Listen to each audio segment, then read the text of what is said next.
जब आएंगी तो उनको दे दूंगा। अरे तुम लोग किधर चले गए थे? मैं तुम लोगों के लिए खिलौने लेकर आया हूँ। अरे ये खिलौने किधर गए?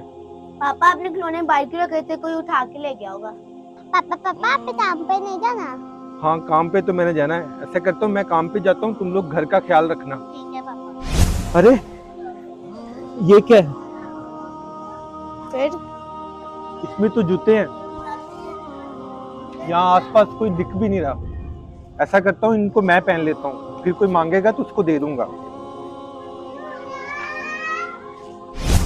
अरे खिलौने, पापा हमारे लिए खिलौने लेके आए हैं। ये लो तुम्हारी डोर। पापा की चप्पल टूटी हुई है, पापा अपने लिए शूज नहीं लेके आए, हमारे लिए खिलौने ले आए। ऐसा करते हैं, हम इन खिलौनों को वापस करके पापा के लिए शूज ले आते हैं। पापा रोज यहाँ से गुजरते हैं, मैं इन जूतों को इधर रख देती हूँ और छुप के देखती हूँ।